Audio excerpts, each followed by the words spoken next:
West Coast's 2024 season began with an inauspicious start. Facing a tough first-up game against the Power on their home deck, the Eagles fell 50 points short after falling away in the last quarter. Harley Reid debuted, Tyler Brockman played his first game for the club, and Campbell Chesser kicked his first AFL goal on the siren.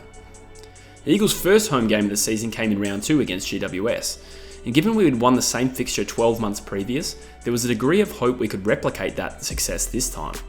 Instead, we received a brutal reality check, going goalless in the middle 2 quarters of the game to record a 65-point loss. Round 3 similarly would be a rematch of a game we won the previous year, this time against the Bulldogs at Marvel. Given the heroics of our late season upset last year, there was belief this game could be an opportunity for us to get our season properly started. Instead, while the Eagles' effort level and intensity was there, the skill level was left wanting. We kicked 3 goals 12 on our way to a demoralising 76-point loss, despite having the same amount of inside 50s as our opponent. So the discontent amongst fans was pretty palpable after the first 3 rounds, but it has to be noted that while the results on paper were poor, the consistency of effort throughout games had definitely improved upon 2023, not that that was a particularly high bar. Prior to the Swans game during Gather Round, there were genuine fears this clash could be another bloodbath, given what happened at the SCG in 2023. Up to this point, Harley Reid had a quiet but promising first 3 games, without really generating massive highlights. Against the Swans, we saw Reid release the shackles and kick a brilliant first goal at AFL level. From this point, the Eagles seemed to grow a leg, with Jamie Cripps kicking a brilliant set shot goal not long after. We led at half time, trailed narrowly at 3/4 time and managed to stay within 4 goals of the Swans at the final siren. It feels odd to get excited by losses, but given the dominance of the Swans in 2024, this game demonstrated the Eagles had clearly come a long way.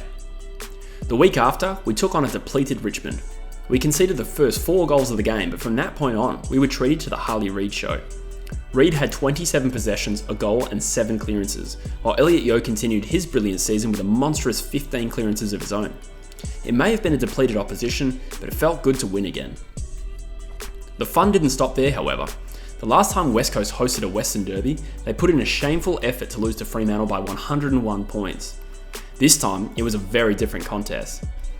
The Eagles piled on the first 7 goals of the game to effectively kill it off in the second quarter, and Harley Reid exploded once again with 3 goals and 19 possessions.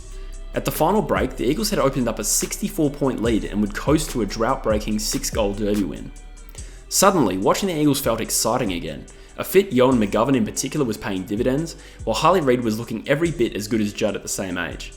Out of nowhere it seems, Jake Waterman also exploded to be one of the best performed forwards in the game, kicking 11 goals across 2 weeks. After years of being poor in these areas, the Eagles had vowed to start their rebuild with contested ball, pressure on the ball carrier and playing front half footy. To this point in the season, the Eagles were second in the competition for contested possessions. A trip to the Gold Coast the following week brought us back down to earth slightly, with the Suns too good to the tune of 6 goals.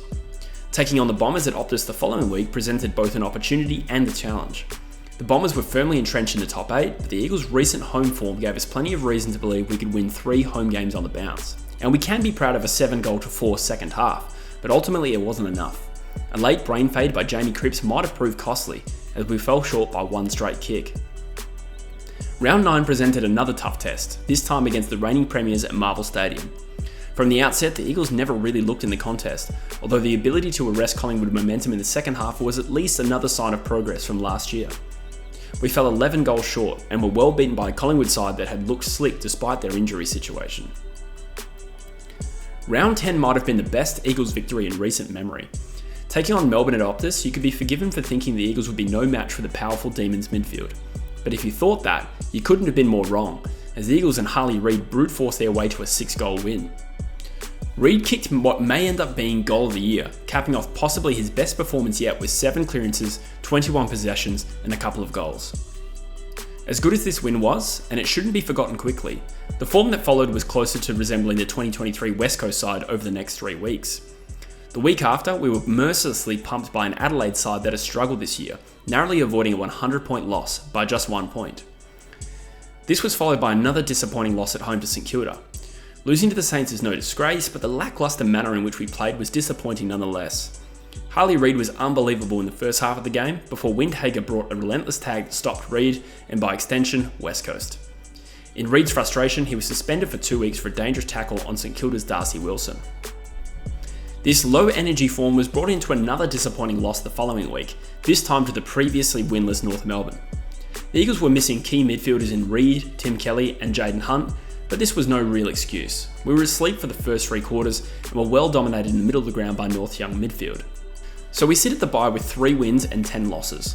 On the plus side, we've already equalled last year's win count, although given the better injury run, this should always have been the expectation. Whilst our best form has been exciting and even scintillating, it'll be important for us to recapture some of this form in the second half of the year and put an end to some of the malaise we've seen in the last 3 weeks. The biggest positives have undoubtedly been Harley Reid, Elliot Yeo, and in particular Jake Waterman. Reid is possibly the most exciting young talent in the league. Yeo has re-established himself as an elite clearance mid, and Jake Waterman is still third in the Coleman despite missing several games. The defensive trio of Barras, McGovern and Hoff in particular have also been outstanding. It would have been a hard sell to tell an Eagles fan we'd meaningfully improved in the first half of this year without probably our best player in Oscar Allen, who has missed all but 1 game this year.